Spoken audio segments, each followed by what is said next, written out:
हाय, मेरा नाम हितेश कुमार सागर है और मैं जस्ट डायल के अंदर पिछले 4 साल से काम कर रहा हूँ। आज हम थोड़ा डिस्कस करेंगे वेबसाइट रिलेटेड के लिए कि अगर वेबसाइट के लिए अगर हमें क्लाइंट को प्रॉस्पेक्ट बनाना है वो प्रोडक्ट के लिए, तो हमें क्या होमवर्क करना ज़रूरी है।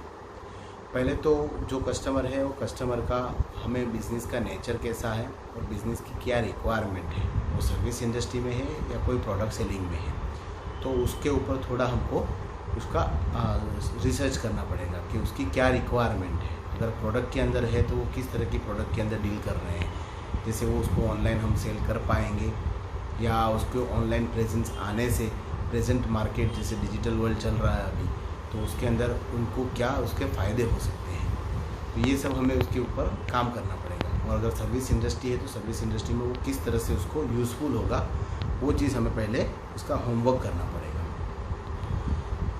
दूसरा जो है कि हम उसको कैसे अप्रोच करते हैं, चाहे वो हमारी पेड पार्टी हो या कोई नॉन पेड डेटा हो। एड ऑन प्रोडक्ट के लिए हम उसको कैसे अप्रोच करेंगे। अगर जो कंपनी है हमारे पास पेड पार्टी है, मतलब वो हमें सालों से कुछ ना कुछ पैकेज में या पोजीशन के अंदर वो पेमेंट कर रही है, तो हम उसको एक ये एड ऑन बेनिफिट बता सकते हैं कि प्रेजेंट सिनारियो ऐसा हो चुका है कि जहाँ पे मार्केट के अंदर डिजिटलाइजेशन बहुत ज़रूरी है और उसकी खुद की प्रेजेंट मार्केट के अंदर डिजिटली होना बहुत आवश्यक है। तो वहाँ पे हम जो उनकी प्रोडक्ट या जो भी कोई सर्विसेज है उनके रिलेटेड जो भी कंपनियां हैं मार्केट में जिन्होंने इस तरह के पोर्टल लिए हैं या आपके कोई क्लाइंट हो जो उनके बेसिकली कॉम्पिटिटर हो, तो कॉम्पिटिटर की कुछ वेबसाइटें या कुछ अगर अपने पास डेटाबेस में रिलेटेड उसके पास जैसी वेबसाइटें हो तो उनको बता के कि इस तरह से आपका भी ऑनलाइन पोर्टल बन सकता है और आप अपने बिजनेस के अंदर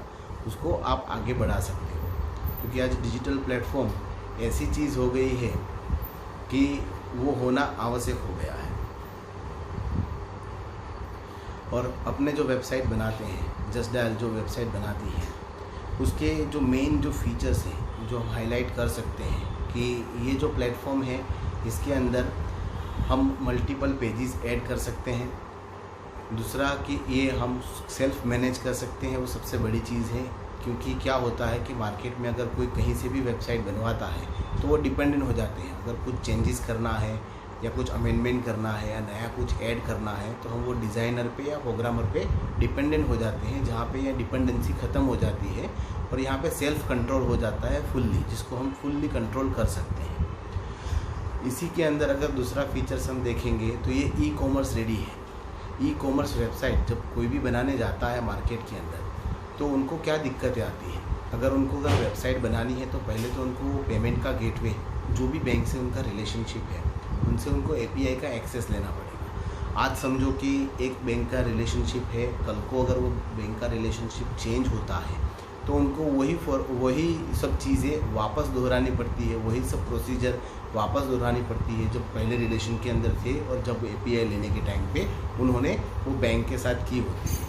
वहाँ पे हो सकता है कुछ डॉक्यूमेंट्स देने पड़ते हैं या आईटी रिटर्न्स वगैरह जो बैंक के नॉर्म्स रहते हैं वो सब प्रोवाइड करते हैं। उसके बाद वो उनकी टेक्निकल टीम वो एपीआई देती है और वो होती है। जहाँ पे जस्ट डायल के अंदर ऐसा है कि इसके अंदर जेडी पे का हमारा खुद का गेटवे है जस्ट डायल का, जिसके अंदर हमको सिर्फ खाली बैंक का डिटेल्स अपडेट करना है, पर्सन की केवाईसी अपडेट करनी है और वो जो बैंक है उसका जो भी कुछ कैंसिल चेक या अगर बैंक का स्टेटमेंट का या तो बैंक की पासबुक का अगर कॉपी आप अपलोड करते हो आरबीआई के नॉर्म्स के हिसाब से, तो आपकी केवाईसी होके ये पेमेंट गेटवे आपका ऑन हो जाता है। मतलब हेजल फ्री पेमेंट गेटवे है। और कल को अगर बैंक चेंज करते हैं तो सिर्फ हमको बैंक डिटेल्स ही चेंज करना है और रिलेवेंट उसके जो कैंसिल चेक या पासबुक की कॉपी रहती है वो अपलोड करनी है, तो उससे पेमेंट गेटवे भी बहुत ईजीली उसका चेंज हो जाता है। यहाँ पे प्रोडक्ट ऐड करना, प्रोडक्ट रिमूव करना या प्रोडक्ट में अपडेट करना, इन्वेंट्री मेंटेन करना, ये सब चीज़ें उसके अंदर दी गई हैं। इसके अलावा जैसे उसका तीसरा फीचर्स अगर माने तो जैसे मार्केट के अंदर हम कहीं पे जैसे अमेज़ोन पे जाते हैं या फ्लिपकार्ट पे जाते हैं तो वहाँ पे प्रोमो कोड बहुत यूज़ होता है कि आप ये प्रोमो कोड डालोगे तो उसके अंदर इतना % डिस्काउंट मिलेगा, अगर ये प्रोमो कोड यूज़ करोगे तो आपको ये चीज़ हुई एक पर एक फ्री मिलेगा। तो इस तरीके का जो भी प्रोमो कोड है उसमें कूपन सिस्टम दिया हुआ है। तो वो कूपन सिस्टम आप जनरेट कर सकते हो। वो कूपन जनरेट करके आप उसकी SMS के द्वारा आपके जो रिलेवेंट कस्टमर्स हैं, जो आपका डेटाबेस है, उनको आप उसकी मार्केटिंग भी कर सकते हो। और वो जब प्रोमो कोड कस्टमर जब वेबसाइट पे रिटर्न होता है तो वो प्रोमो कोड यूज़ करके आपने जो प्री डिफाइंड उसको परसेंटेज में या एक मैक्सिमम वैल्यू के अंदर जो डिस्काउंट आपने ऑफ़र किया हुआ है वो आप उसके अंदर उसको अवेल कर पाओगे। इसके अलावा आगे जाते हैं तो इसके अंदर ये SEO रेडी वेबसाइट है। मतलब आप वहाँ पे जाके SEO के रिलेटेड जो भी इंफॉर्मेशन है वो आप इंफॉर्मेशन इसके अंदर डाल सकते हो। इसके अलावा साथ साथ में सोशल मीडिया इंटीग्रेशन भी पॉसिबल है, जहाँ पे फेसबुक हो या इंस्टाग्राम हो या लिंक्डइन हो, इस तरह के जो भी प्लेटफॉर्म्स हैं वो प्लेटफॉर्म को आप वहाँ पे उसके साथ कनेक्ट कर पाएंगे और वो प्रोफाइल वहाँ पे अपडेट हो सकती है लाइव।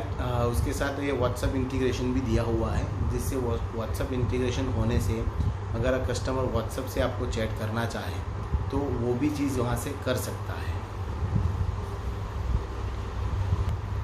और एक सबसे बड़ा बेनिफिट है कि जब मार्केट में आप कहीं से भी वेबसाइट बनाएं, कोई भी वेंडर अगर वेबसाइट बनाने जाता है या बनाने का सोचता है तो पहले तो उसके दिमाग में आता है कि मेरे को एक इंजीनियर रखना पड़ेगा या मेरे को प्रोग्रामर उसके लिए हायर करना पड़ेगा या जो भी कुछ है उनको सब डिटेल्स प्रोवाइड करनी पड़ेगी, या प्रोफेशनल इमेजेस हो, डिटेल्स हो, कंटेंट हो, सब चीज़ें या डिज़ाइनिंग वगैरह सब कुछ उनको करना पड़ता है। जहाँ की हमारे पास प्री डिफाइंड हर एक कैटेगरी के लिए अलग अलग लेआउट रेडी है जो हम मॉड्यूल कस्टमर को दे सकते हैं। और कस्टमर अगर कोई प्रोफेशनल इमेजेस यूज़ करना चाहे तो हमारी लाइब्रेरी में से वो इमेजेस भी यूज़ कर सकता है, जो भी कुछ एडिशन करना हो तो वो कर सकता है। दूसरा एक फीचर्स जो हम हाईलाइट कर सकते हैं कि हमारी जो वेबसाइट है वो प्लेटफॉर्म डिपेंडेंट है। मतलब आप अगर मोबाइल के ऊपर अगर वेबसाइट सर्फ करते हो तो सीधा मोबाइल के वर्ज़न के अंदर मतलब एप्लीकेशन मोड में दिखती है, और अगर PC पे अगर एक्सेस कर रहे हो या iPad पे एक्सेस कर रहे हो तो उस तरह से प्लेटफॉर्म डिपेंडेंट है। वो तुरंत उसके हिसाब से रिस्पॉन्सिव वेबसाइट है जहाँ पे प्लेटफॉर्म के हिसाब से वो वेबसाइट दी जाएगी। और दूसरी चीज़ है कि उसके अंदर मल्टीपल लैंग्वेजेस के अंदर आप उसको व्यू कर पाते हो। अगर कोई कस्टमर हिंदी में समझता है तो वो उसको हिंदी पे क्लिक करेगा तो पूरी वेबसाइट हिंदी में कन्वर्ट हो जाएगी। तो मल्टी लैंग्वेज सपोर्टेड भी है, ये भी एक फीचर्स आप हाईलाइट कर सकते हो इसके साथ। और एक चीज़ भी हाईलाइट कर सकते हैं कि कस्टमर जहाँ से अगर बाहर से कोई वेबसाइट बनाता है तो उसको हर रोज़ हर साल कुछ ना कुछ उसको मेंटेनेंस पे करना रहता है, जैसे कि वेब होस्टिंग रहता है, या जो अगर डिज़ाइनर या प्रोग्रामर या जो एजेंसी को उसने काम दिया है उनको कुछ ना कुछ उनको मेंटेनेंस फ़ी पे करनी पड़ती है, जो प्रेजेंटली हमारे पैकेज के अंदर वो इंक्लूडिंग लाइफ टाइम फ्री के हिसाब से दी जाती है। तो वो भी एक फीचर्स है जहाँ पे कस्टमर को ऐसा लगता है कि हाँ अगर मैं यहाँ से वेबसाइट करवाता हूँ तो मुझे कोई मेंटेनेंस आगे नहीं लगेगा, क्योंकि कोई रिकरिंग कॉस्ट नहीं आती, एक्सेप्ट उसको कोई डोमेन जो रिन्यूअल करना है वही उनको चार्जेस पे करने रहते हैं, उनके अलावा दूसरी कोई चीज़ रहती नहीं है। और जैसे कि अगर कोई कस्टमर को आपने बताया, सब कुछ चीज़ें बताई, लेकिन कस्टमर बोल रहा है कि अगर उसको ठीक है मैं सोच के या समझ के फिर बाद में बताता हूँ, तो हम उसका फॉलोअप कैसे ट्रैक करेंगे। अगर हो सके तो कस्टमर को रिलेवेंट वेबसाइट्स दूसरे की बनाई हुई है वो उनको आप बताइए, आप उसके कॉम्पिटिटर हो या सेम सिटी के अंदर हो तो वो बताइए कि इन्होंने भी ये चीज़ करवाई है और इस तरह से वो बेनिफिट ले रहे हैं। और टाइम टू टाइम अगर जो कस्टमर ने टाइमिंग दिया हुआ है या कस्टमर ने जो अप्रोच करने के लिए बोला है तो हम उसको उसके फॉलोअप के ऊपर उसको कॉल करके या उसकी जो भी क्वेरी है वो क्वेरी को हैंडल करके आप बता सकते हैं उस चीज़ को और उसको फॉलोअप ले सकते हैं,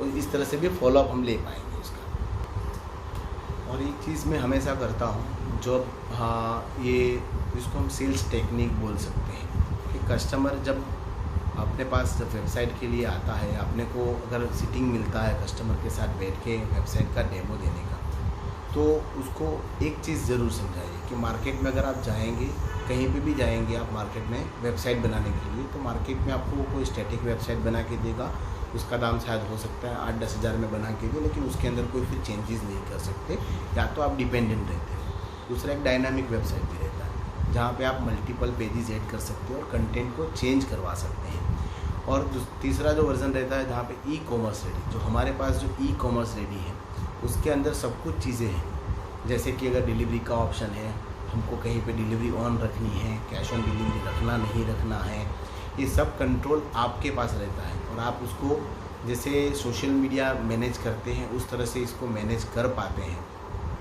इजीली उसको कर पाएंगे। इन्वेंट्री मैनेजमेंट है उसके अंदर, और क्लाइंट को ऑटोमेटिकली जब क्लाइंट कभी बाय करता है प्रोडक्ट वेबसाइट से, तो जिस तरह से मार्केट में जो प्लेटफॉर्म्स हैं, अमेज़ॉन है या फ्लिपकार्ट है, उसके ऊपर हम जाते हैं और वहाँ से अगर कोई प्रोडक्ट बाय करते हैं तो जिस तरह की प्रोसेस होती है कि एक आपको भी नोटिफिकेशन आता है एज अ वेंडर, ठीक है, और वो क्लाइंट जो परचेस कर रहा है उसको भी उस चीज़ का अपडेट मिलता है। तो ये सब चीज़ें उसके बैकएंड से आप सब कुछ उसको मॉनिटर करके कंट्रोल कर सकते हो। और उसके लिए एक स्पेसिफिक उसकी JD की एप्लीकेशन भी है, जिससे आप मोबाइल से भी पूरा का पूरा वेबसाइट ऑपरेट कर सकते हो, मैनेज कर सकते हो या कस्टमाइज़ कर सकते हो। तो ये सब चीज़ें हम हाईलाइट कर सकते हैं। और इसके साथ जो बेस्ट एडवांटेज है हमारे वेबसाइट का वो है कि हम लाइफ टाइम मेंटेनेंस फ्री दे रहे हैं। जहाँ पे अगर किसी मार्केट से कहीं से भी वेबसाइट बनाई हुई हो तो वो वेबसाइट के अंदर उसको मिनिमम 2,500 से 3,000 रुपये का साल का मेंटेनेंस लगेगा। जो हमारे यहाँ हमारी वेबसाइट जस्ट डायल से जब वेबसाइट बनाता है तो उसके अंदर वो चीज़ नहीं लगती है। तो ये एक बेस्ट चीज़ है जो हम हाईलाइट कर सकते हैं कि यहाँ पे सिर्फ कस्टमर को क्या है कि कस्टमर सिर्फ पेमेंट करे और उसके हिसाब से उसके बाद में जो भी कैटेगरी उन्होंने बिज़नेस की है वो रिलेवेंट हमारी जो वेबसाइट की टीम है वो उनको एक मॉड्यूल बना के देगी ई कॉमर्स का, जो कस्टमर उसके ऊपर फिर बाद में उसको जो भी करेक्शन करना है या करेक्शन करवाना है तो वो कर सकता है। तो ये सब चीज़ें हाईलाइट करनी चाहिए जो मैं हमेशा मेरे कस्टमर के साथ में करता हूँ। Thank you. Sorry sir, वो app notifications, you know. No, I don't know. On the... Okay. No. Sir मेरे apps. जब 10 ऐप का काम एक JD ऐप कर सकता है, why have so many? Shopping, restaurants, movies, bill payments, JD पे everything. तो इधर उधर जाने की क्या जरूरत है? JD पे आइए।